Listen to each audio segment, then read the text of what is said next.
رب العالمین والصلاة والسلام علی رسول محمد وآلہ واصحابہ اجمعین اما بعد فاعوذ باللہ من الشیطان الرجیم وَإِن تُطِعْ أَكْثَرَ مَن فِي الْأَرْضِ يُضِلُّوكَ عَن سَبِيلِ اللَّهِ سورہ اعراف کے اندر اللہ تعالیٰ نے ارشاد فرمایا کہ اے محمد کریم صلی اللہ علیہ وسلم، تیرے جیسی شخصیت پرکشش کلام والی، فہم و فراست والی، سوجھ بوجھ والی، نبیوں کا سردار، اگر آپ بھی اکثریت کے پیچھے لگیں نا، اکثریت کے پیچھے لگیں نا تو یہ آپ کو گمراہ کر دیں گے۔ اس کا مطلب ہے کہ اکثریت ہمیشہ غلط ہوتی ہے۔ اب آج دیکھ لیں آپ، ساری دنیا کہتی ہے کہ سچ بولنا چاہیے، جھوٹ بری بات ہے۔ دیکھ لو، جھوٹ بولنے والے زیادہ ہیں یا نہ بولنے والے زیادہ ہیں۔ ساری دنیا کہتی ہے متفق ہیں، کوئی اختلاف نہیں، حرام نہیں کھانا چاہیے، دیکھ لو زیادہ کون ہے۔ سب کہتے ہیں کہ نماز پڑھنی چاہیے، دیکھ لو زیادہ کون ہے۔ بے نماز سب کا اتفاق ہے، کیا مسلمان کیا غیر مسلمان، کہ ماں باپ کا ادب اور احترام کرنا چاہیے اور ان کو پریشان، دیکھ لو۔ اکثریت ہمیشہ غلط ہوتی ہے، اس لیے قرآن میں ہے اکثر لوگ نہیں جانتے، اکثر لوگ جاہل ہیں، اکثر لوگ مشرک ہیں۔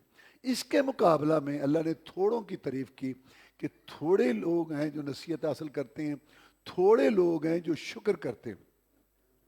تو ہمیشہ اکثریت غلط ہوتی ہے، لہذا آج کل جو لوگ یہ کہتے ہیں نا، وہ نہیں جی نہیں، دیکھو یہ اتنے لوگ ہیں، غلط تو نہیں ہو سکتے، یہ کوئی بات ہے؟ بات یہ کہ حق کیا ہے، اللہ کیا کہتا ہے، اس کا رسول کیا کہتا ہے صلی اللہ علیہ وسلم۔ اگر 5000 مفتی فتویٰ دے دیں، 500 عالم دستخط کر دیں، ریڈیو ٹی وی اخبارات پوری دنیا کے جی کیا لطف ہے جی، کیا روح پرور محفل ہے جی، بڑا سرور آ رہا ہے جی، اللہ کا نام، اللہ کی قسم یہ حق نہیں ہے۔ حق کیا ہے؟ جو اللہ تعالیٰ نے نازل کیا اور رسول اللہ صلی اللہ علیہ وسلم نے سمجھایا۔ چاہے آپ اکیلے ہوں، گلی میں آپ کی کوئی بات سنے نہ سنے، خاندان میں آپ کی بات پہ کوئی توجہ ہی نہ کرے، آپ حق پر ہیں۔ ابراہیم علیہ السلام اکیلے تھے، باپ مخالف تھا، برادری مخالف تھی، علاقہ قوم سب مخالف تھے، لیکن اللہ کہتا ہے ان ابراہیم کان امہ، ابراہیم اکیلا ہی جماعت تھا۔ تو آدمی کو حق کے ساتھ ہونا چاہیے، اکثریت کے ساتھ نہیں ہونا چاہیے۔ تو میری وہ کتاب یہ چھپی ہوئی ہے تفسیر سورۃ الانعام، جس نے تفصیل سے پڑھنا ہو تو اس میں تفسیر سورۃ الانعام، اور میں غلطی کر گیا، اعراف نہیں، یہ سورۃ الانعام کا درس جاری ہے۔ تو سورۃ الانعام کی یہ آیت ہے، جب یہ آیت آئی نا سورۃ الانعام میں، تو میں نے جتنے قرآن مجید کے اندر اکثریت کی مذمت کی آیتیں تھیں وہ وہاں اکٹھی کر دیں، اور جتنی اقلیت کی تعریف اللہ نے کی تھی میں نے وہاں اکٹھی کر دی، اور یہ بات بتائی اللہ کی توفیق سے کہ حق اکثریت کے لیے نہیں ہے، حق وہ ہے جو اللہ اور اس کے رسول کہیں، چاہے وہ تھوڑے ہیں۔ اس کے بعد اللہ تعالیٰ نے یہ بات بیان کی کہ وَمَنْ كَانَ مَيْتًا فَأَحْيَيْنَاهُ وَجَعَلْنَا لَهُ نُورًا يَمْشِي بِهِ، مردہ تھا، ہم نے اس کو ہدایت دی، روشنی دی، زندہ کر دیا۔ اس کا مطلب یہ ہے کہ ہدایت زندگی ہے، جسم کے اندر روح ہے، جسم کی زندگی ہے، روح نکل جائے جسم مردہ ہے، اور روح کی روح ہدایت ہے، جسم کی روح روح ہے، اور روح کی روح ہدایت ہے۔ جس کے اندر ہدایت نہیں ہے، بظاہر کھاتا پیتا موٹا تازہ چلتا پھرتا بڑا ہوشیار ٹھیک ٹھاک، لیکن اس میں ہدایت دین ایمان توحید نہیں ہے، اللہ رسول کی اطاعت نہیں، قرآن حدیث نہیں، یہ مردہ ہے، مردہ چلتا پھرتا یہ ڈھانچہ ہے اور بدبودار لاش ہے۔ دلیل موجود ہے، بدر کی جنگ ختم ہوئی، 70 کافر گرفتار ہو گئے، رسول اللہ صلی اللہ علیہ وسلم نے فرمایا لو کان مطعب بن عدی حیا ثم کلمنی فی ہؤلاء نتنا لترکتہم لہو، آج اگر قریشی سردار مطعب بن عدی زندہ ہوتا اور میرے ساتھ بات کرتا ان بدبودار لاشوں کے متعلق، تو میں اس کے کہنے پہ ان کو چھوڑ دیتا، حالانکہ وہ زندہ تھے۔ تو اس کا مطلب ہے کہ جس میں ہدایت نہیں، ایمان نہیں، وہ مردہ ہے۔ قرآن کہہ رہا ہے کہ جس میں ہدایت ہے اس کے اندر زندگی۔ جیسے جسم بیمار ہوتا ہے نا، ایسے روح بھی بیمار ہوتی ہے۔ جسم کیسے بیمار ہوتا ہے؟ گلی سڑی چیزیں کھانے سے، غلط غذائیں کھانے سے۔ اور روح کیسے؟ فسق و فجور، فحش یعنی گند، فوش رسالے، فوش نسالے، گندی محفلیں، گندی سوسائٹیاں، اس سے روح بیمار ہوتی ہے۔ جیسے جسم کا علاج ہے نا، خالص خوراک، اچھی دوائی، ایسے روح کا بھی علاج ہے قرآن حدیث، اچھے لوگوں کے پاس بیٹھنا، اچھی سوسائٹی اختیار کرنا، آخرت کی فکر سوچ، اللہ کا ڈر، اس سے اس کی اصلاح ہوتی ہے۔ اس کے بعد اللہ تعالیٰ نے مکے والوں کی جاہلیت بیان کرتے ہوئے فرمایا کہ وَجَعَلُوا لِلَّهِ مِمَّا ذَرَأَ مِنَ الْحَرْثِ وَالْأَنْعَامِ نَصِيبًا فَقَالُوا هَذَا لِلَّهِ بِزَعْمِهِمْ وَهَذَا لِشُرَكَائِنَا فما كان لشركائهم فلا يصل لله وما كان لله فهو يصل الى شركائهم ساء ما يحكمون۔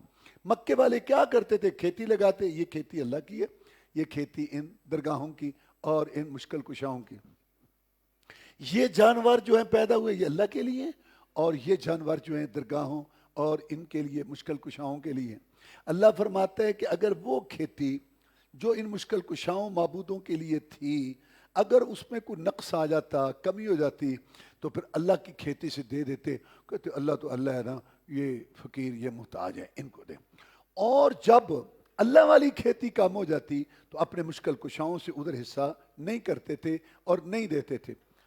اولاد بھی وہ اللہ کے راستے میں جو ہے وہ چھوڑنے کی بجائے دوسروں کے لیے کرتے تھے، جانور بھی اسی طرح، جیسے کہ آج کل اللہ معاف فرمائے آج کے شرک کرنے والے ان سے بھی آگے گزر گئے، وہ کھیتی میں حصہ رکھتے تھے، جانوروں میں، یہ اولاد میں بھی رکھتے ہیں۔ تم نے دیکھا 6 سال کا 8 سال کا بچہ ہے اور ایک اس کی لٹ ہوتی ہے، وہ باقی سارے بال کاٹے ہوئے بھی ہیں، وہ جو وہ فلاں پیر صاحب نے دیا تھا نا اور فلاں نے دیا تھا نا، تو یہ اس کے لیے ہے، تو وہاں جا کے یعنی یہ اولاد میں بھی حصہ رکھتے ہیں، ان سے یہ آگے بڑھ گئے، مشرک تھے، یہ پڑھ مشرک ہیں۔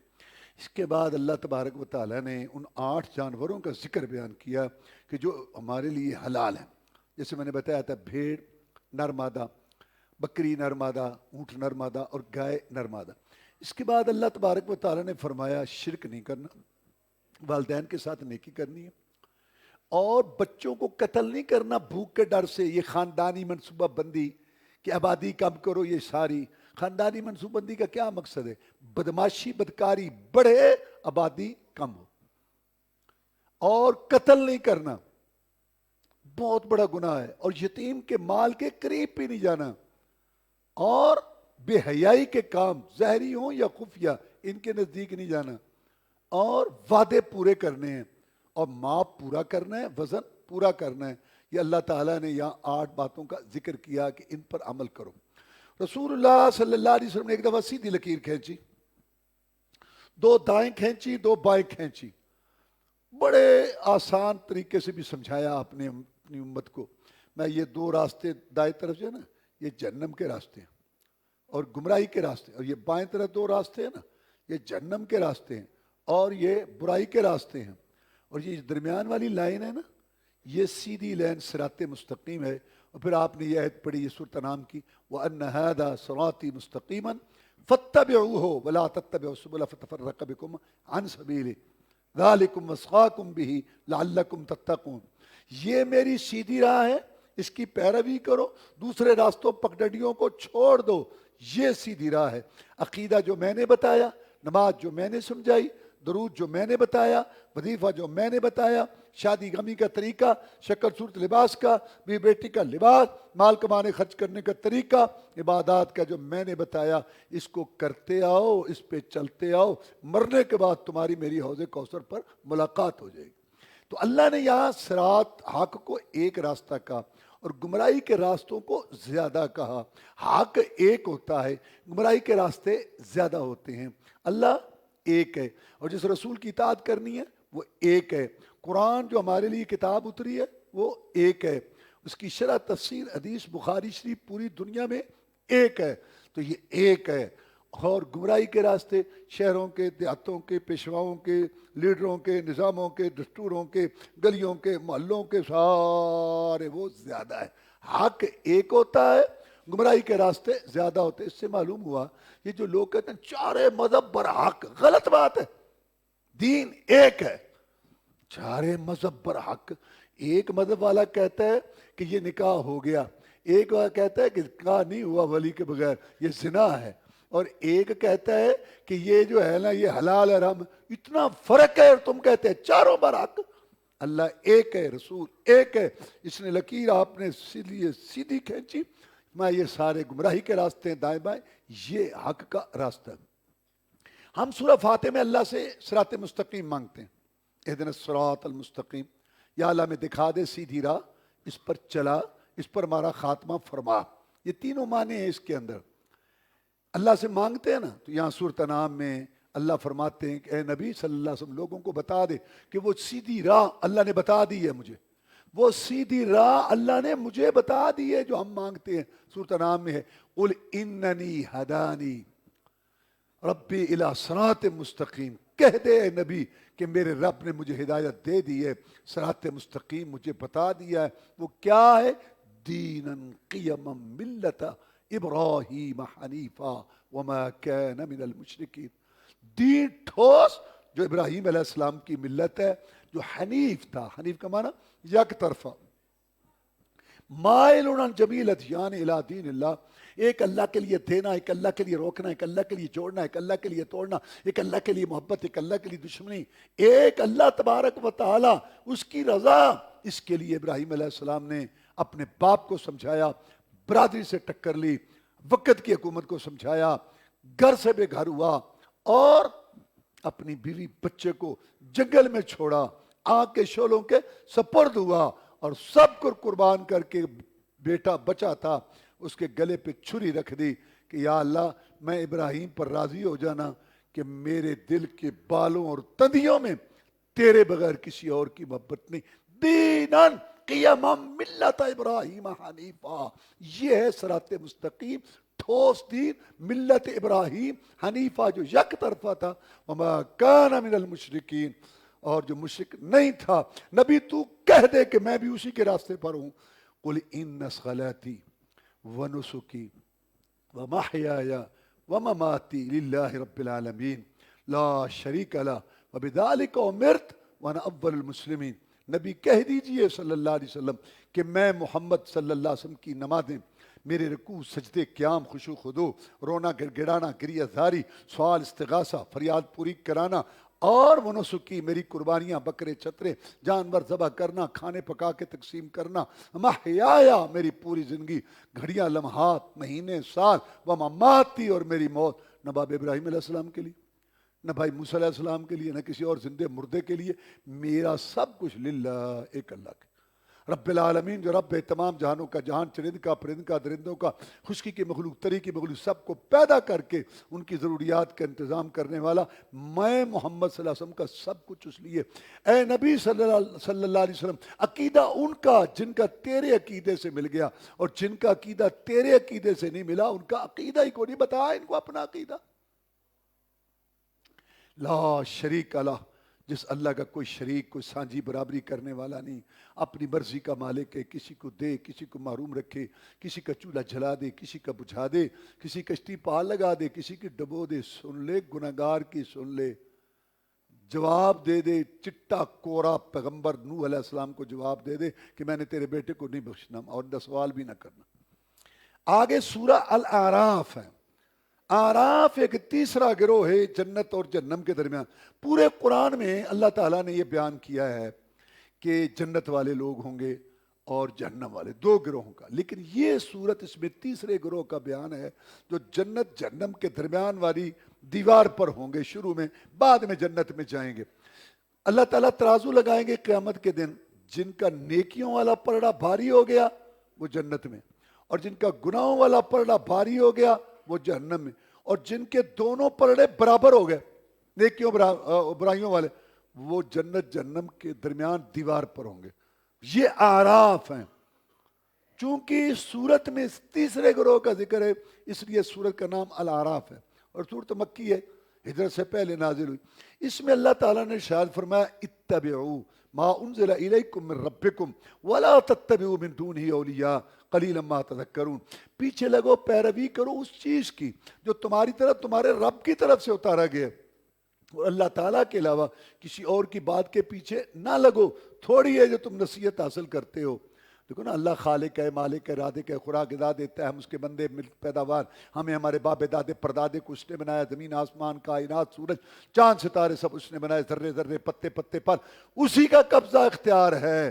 لہذا وہ کہتے ہیں کہ جو میری طرف سے آئے نا اس پر چلو اور اس کی پیروی کرو. لیکن لوگوں نے شیطان کے بہکاوے میں آ کے ہمیشہ باپ دادا، سرداروں، وڈیروں، اپنی رسموں، اپنی سوسائٹی کے تقاضوں اور اپنے مذہبی پیشواؤں کے قول فتووں کا نعرہ لگایا. دیکھو نوح علیہ السلام نے آ کے اللہ کا پیغام پیش کیا کہ اللہ کی طرف سے جو میں بات پیش کر رہا ہوں اس کو مانو. تو کیا کہا انہوں نے، اس کی قوم نے، وَقَالُوا لَا تَذَرُنَّ آلِهَتَكُمْ وَلَا تَذَرُنَّ وَدًّا وَلَا سُوَاعًا وَلَا يَغُوثَ وَيَعُوقَ وَنَسْرًا. نوح علیہ السلام کی بات نہیں مانی، اپنے وہی ود، سوا، یعوث، یعوق، نصر انہی کو پکڑے رکھنا. بات آئی ابراہیم علیہ السلام کے دور کی، انہوں نے کہا کہ اللہ کی بات مانو. انہوں نے کہا ہم تو اپنے باپ دادا کی بات مانیں گے. ابراہیم علیہ السلام نے پوچھا یہ تمہاری بات سنتے ہیں، نفع نقصان پہ قدرت رکھتے ہیں جن کو تم نے مشکل کشا بنایا؟ کہتے ہیں نہیں یہ بات نہیں ہے، لیکن چونکہ ہمارے باپ دادا ایسے کرتے تھے تو ہم بھی کرتے تھے. ابراہیم علیہ السلام کی قوم نے یہ بات نہیں کہی کہ یہ سنتے ہیں، مشکل کشائی کرتے ہیں اور کلمہ شریف پڑھنے والے آگے سے مناظرے کرتے ہیں کہ یہ سب کچھ دیتے ہیں اور سب کچھ کرتے ہیں. تو انہوں نے بھی باپ دادا کا نعرہ لگایا. بات وقت آیا یہودیوں کا اور عیسائیوں کا. اللہ فرماتے ہیں اتخذوا احبارہم ورہبانہم اربابا من دون اللہ.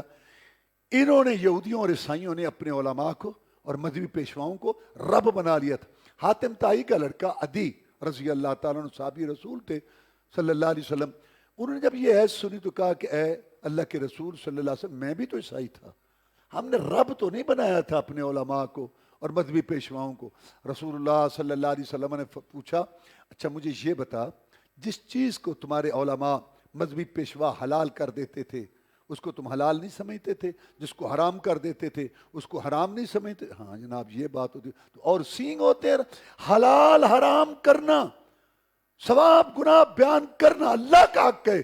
جب تم نے اپنے علماء کو، مذہبی پیشواؤں کو، بزرگوں کو دے دیا کہ ان کو بھی حق ہے، ان کے پیچھے ہم چلیں گے تو انشاءاللہ نجات پا جائیں گے. غلط، اللہ وہ، رسول وہ، قرآن وہ، یہ وکیل ہیں، یہ بات پیش کریں گے دلیل کے ساتھ. ٹھیک ہے، اصل اطاعت تو محمد رسول اللہ کی ہے صلی اللہ علیہ وسلم. تو ہر دور میں اللہ تعالیٰ کی کھری سچی بات کے مقابلہ میں باپ دادا، وڈیروں، رسم رواج کا نعرہ لگا. مکے والوں کا دور آیا، وَإِذَا قِيلَ مُتَّبِعُوا مَا أَنزَلَ اللَّهُ قَالُوا بَلْ نَتَّبِعُ مَا أَلْفَيْنَا عَلَيْهِ آبَاءَنَا. جب ان کو کہا گیا کہ جو اللہ کی طرف سے اتارا جا رہا ہے اس کے پیچھے لگو، کہہ لے کہ ہم تو باپ دادا کے پیچھے لگیں گے. اور وہی روش آج ہے. قرآن حدیث سامنے، اللہ رسول کی بات ہے، کلمہ پڑھتے ہیں، اذانیں کہتے ہیں، نمازیں پڑھتے ہیں. نہیں باپ دادا جو ہے نا بس وہ باپ دادا. تو یہ تو وہی بات ہوئی نا جو ان کی تھی. اللہ کہتا ہے جو اللہ کی طرف سے آئی اس کے پیچھے لگو. اللہ کی طرف سے بات کیا آئی ہے پیچھے میں بتا چکا ہوں، دو، قرآن اور حدیث. قال اللہ قال رسول. قرآن بھی اللہ کی طرف سے، حدیث بھی اللہ کی طرف سے. رسول اللہ صلی اللہ علیہ وسلم نے فرمایا الا انی اوتیت القرآن ومثلہ معہ.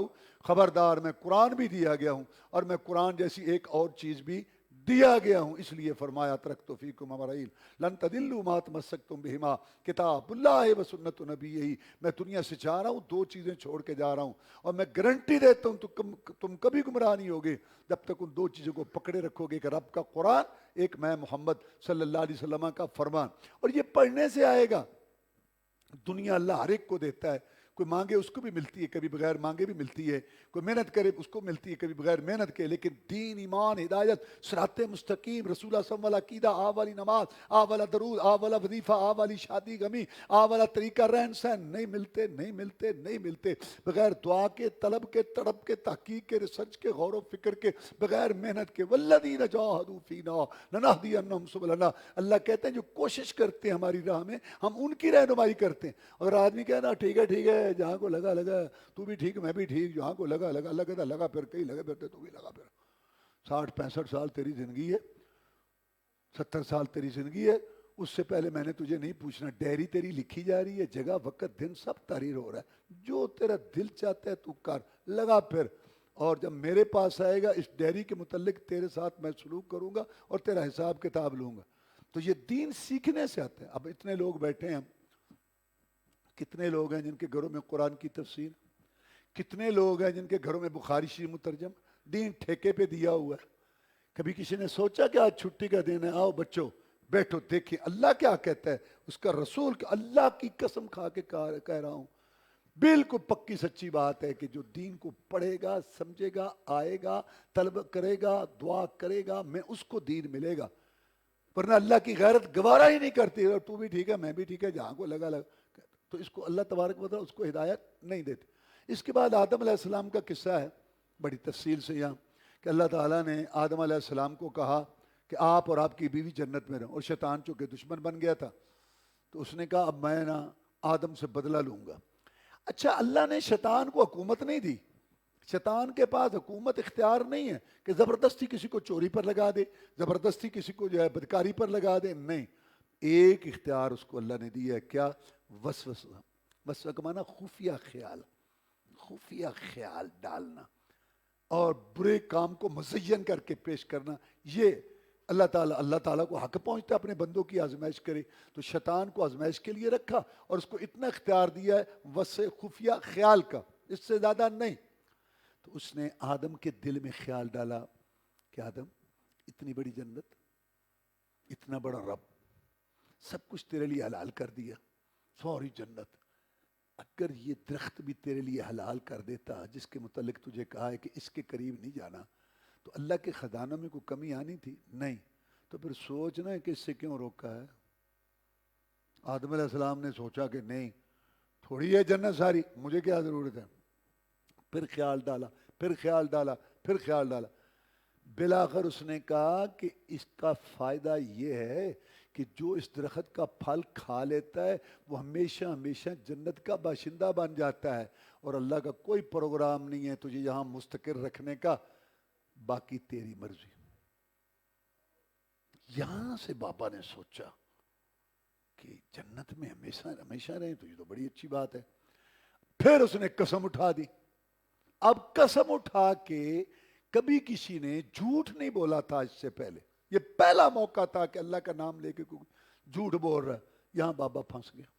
میں یہ کہہ رہا ہوں کہ انہوں نے جان بوجھ کے جھٹ پٹ جلدی سے دانا نہیں کھا لیا تھا، اتنی بات آئی، غلط فہمی سے دانا کھایا. لوگ قسم میں آج بھی پھنس جاتے ہیں. آج لوگ کتنے ہوشیار چکر ایسے فراڈ ہو جاتے، ایسے فراڈ ہو جاتے، ایسے بھی لوگ کر لیتے ہیں، بچ لیکن پھر بھی کروڑوں میں لٹ رہے ہیں، کروڑوں میں.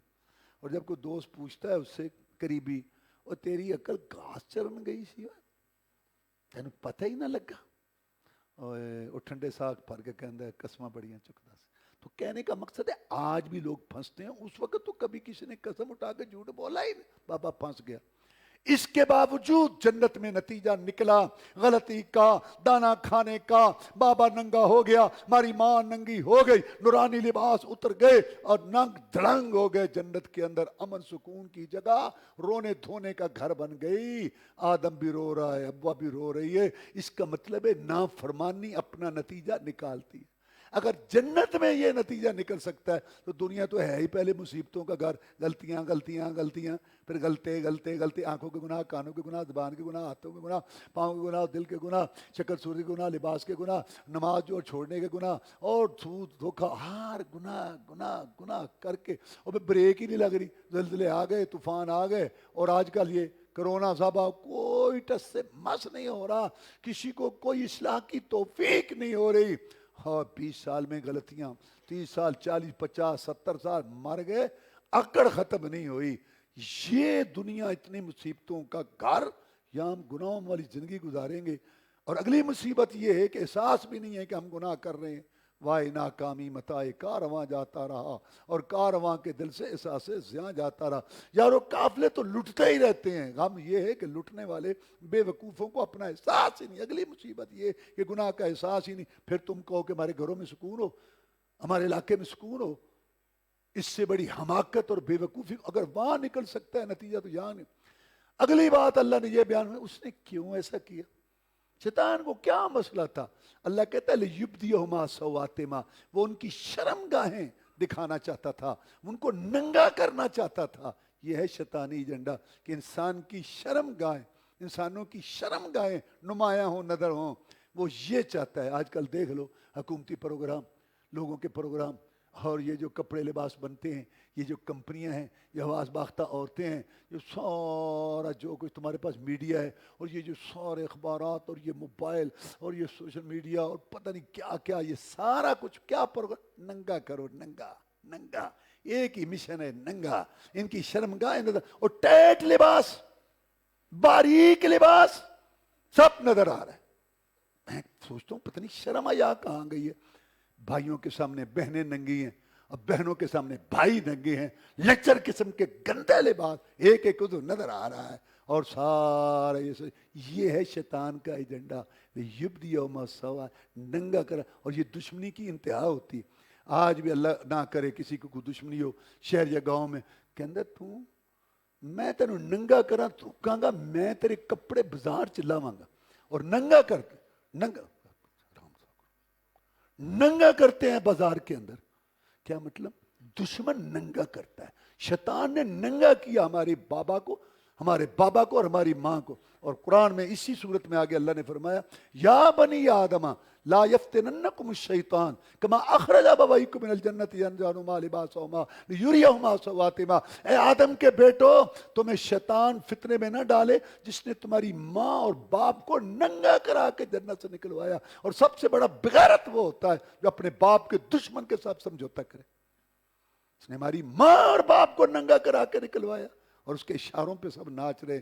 اور آگے اللہ کہتا ہے کہ جب ننگے ہو گئے تھے نا آدم اور حوا، میاں بیوی تھے نا، اور میاں بیوی میں تو کوئی پردہ نہیں، لیکن اتنی شرم حیا تھی فطرت کے اندر، ان کی فطرت میں شرم حیا یہ تھی، کوئی تیسرا نہیں تھا، لیکن ایک دوسرے سے شرما رہے تھے۔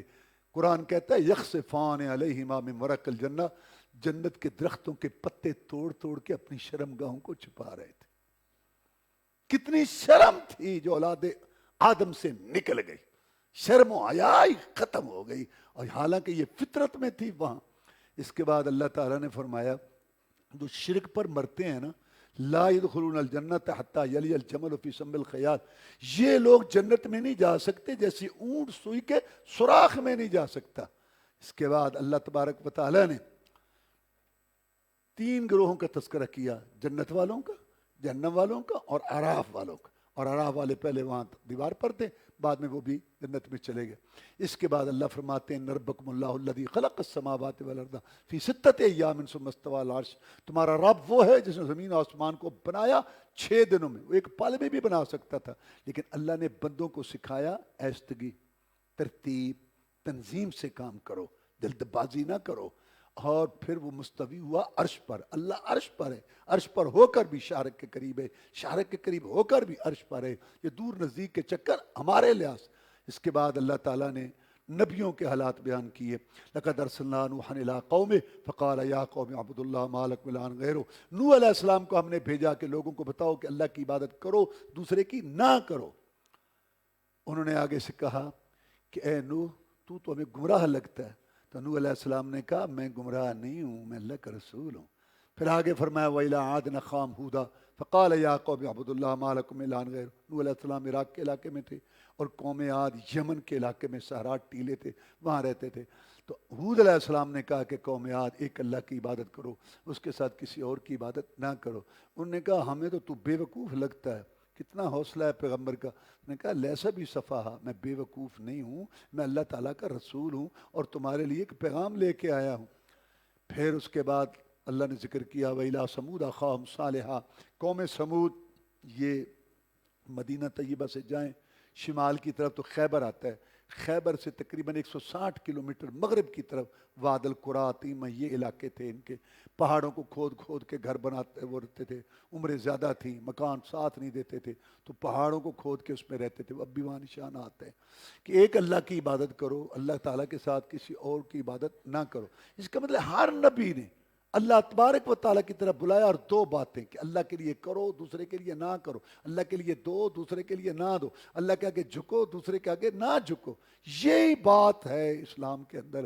ایسے نہیں جیسے آج کل مسلمانوں نے بنایا ہوا ہے، اللہ کے لیے کرتے ہیں، اذانیں کہتے ہیں، نمازیں پڑھتے ہیں، حج کرتے ہیں، عمرے کرتے ہیں، صدقہ خیرات سارا کچھ کرتے ہیں، لیکن اللہ کے علاوہ دوسروں کے لیے بھی کرتے ہیں، اللہ بھی مشکل کشا، یہ بھی مشکل کشا، اللہ کے لیے بھی چڑھاوا، ان کے لیے بھی چڑھاوا، اللہ کو بھی پکارنا۔ یہ جو شراکت، شرک، کمپنی سسٹم، سانج پن، کھاتا داری، دگڑ مگڑ پروگرام، اس سے اللہ تعالیٰ نے روکا۔ ہر نبی رسول کی یہ دعوت تھی۔ اور پھر آگے اللہ تعالیٰ نے اہل مدین کی طرف جو شعیب علیہ السلام کو بھیجا تھا، تو انہوں نے بھی ان کو جھٹلایا، انہوں نے بھی یہی بات کی۔ اللہ تبارک و تعالیٰ نے سارے نبیوں رسولوں کے تذکرے بتائے، پھر ان کی قوموں پر جو عذاب آئے۔ اسی طرح اللہ تعالیٰ نے لوط علیہ السلام کا ذکر کیا کہ ان کی قوم جو تھی، یہ مردوں کو آتے تھے، لڑکوں کو آتے تھے، تو اللہ تعالیٰ کے نبی نے ان کو کہا ظالمو، یہ تو ایسا کام ہے جو دنیا میں کبھی کسی نے، جانور بھی نہیں یہ کرتے۔ تو انہوں نے کہا یہ نیک لوگ ہیں، ان کو یہاں سے نکالو۔ اور پھر ان پر عذاب آیا۔ یہ اردن کے قریب بحر مردار، صدوم بستی وہاں ڈوبی پڑی ہے۔ سمندر کے اندر حیات ہے، زندگی ہے، جانور ہیں، لیکن وہ ایک ایسی جگہ ہے کہ وہاں کوئی چیز زندہ نہیں رہتی، پانی سیاہ بدبودار ہے۔ یہاں لوط علیہ السلام کی قوم وہاں غرق کر دی گئی اور ان پر پتھروں کی بارش ہوئی۔ اللہ تعالیٰ نے یہ سارے واقعات بتائے کہ تاکہ ہم عبرت حاصل کریں۔ اللہ چھوڑے حوصلہ کرے تو بہت ہے، لیکن جب پکڑتا ہے نا، ان بطش ربک لشدید، تو تیرے رب کی پکڑ بڑی سخت ہے، پھر کوئی ادھر ادھر نہیں ہو سکتا۔ نہ جا اس کے تحمل پر، نہ جا اس کے تحمل پر، بے ڈھب ہے گرفت اس کی، ڈر اس کی دیر گیری سے کہ ہے سخت انتقام اس کا۔ وآخر دعوانا